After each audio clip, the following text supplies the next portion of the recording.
So what is up sa inyo mga boss? So we are back again with another vlog. So for today's video ay part 4 ng ating Project Pro Max PM18 build. So ngayon simulan na natin i-build yung ating Project Bike. So let's go!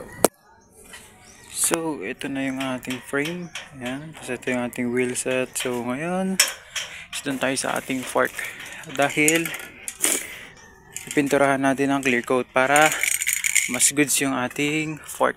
Kasi yung ito, nilihan natin kanina. So, di ko na na-videoan.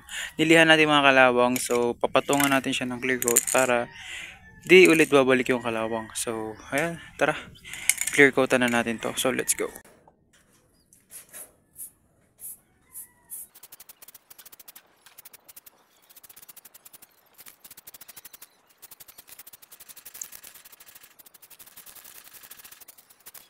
So, yun. Ito na yung ating frame at yung ating fork. Ito yung mga piyesa natin. So, tara.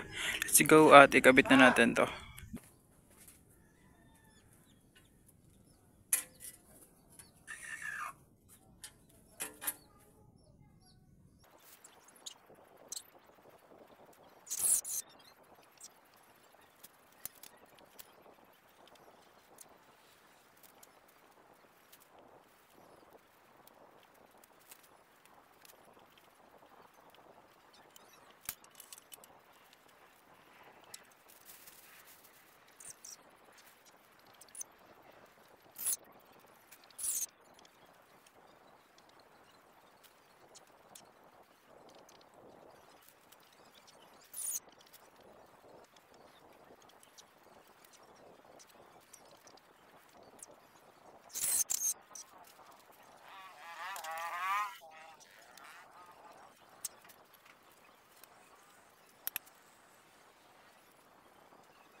So yun na nga mga boss at naikabit na natin yung ating shock sa harap, yung stem.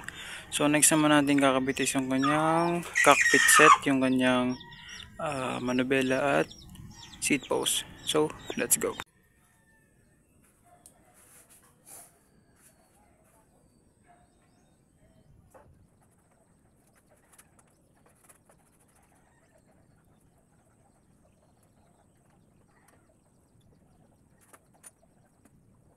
So yun, nakabit na nga natin yung ating saddle tsaka seat post. So di pa tayo makapagkabit ng kanyang handlebar kasi tinantarahan natin ay no, kung makikita nyo doon, bagong pintura pa. So habang pinapatuyo natin is kakabit na natin yung kanyang mga preno. So yun, kabit na natin yung kanyang mga preno. Tapos yung next na natin is yung gulong. So let's go.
So yun mga bossing ko, napatindig na natin.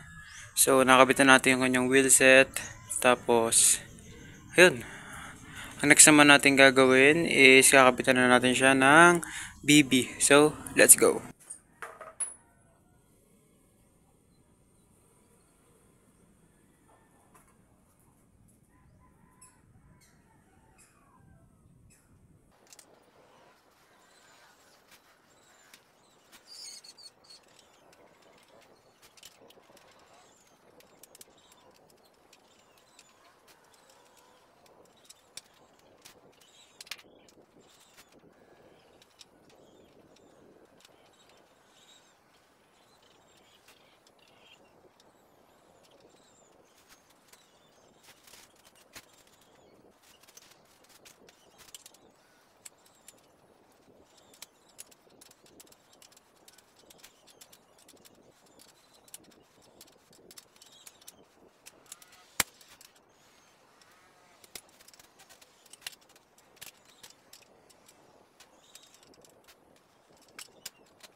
So, yun, okay na.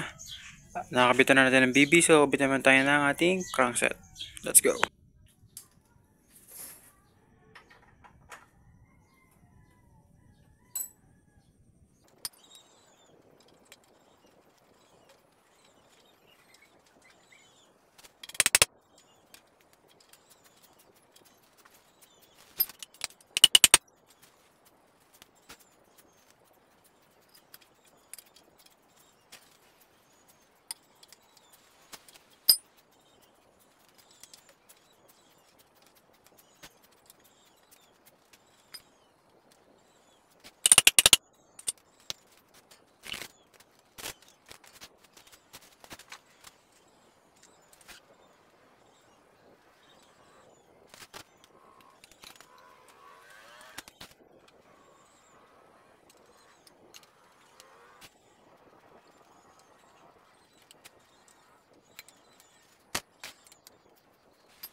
So, yun na nga mga boss. Hanggang dito na lang muna ang ating video. So, yun. Nalagyan na natin yung ating wheelset, brakes, mga caliper, tapos ito yung ating seat post, and then yung ating cranks.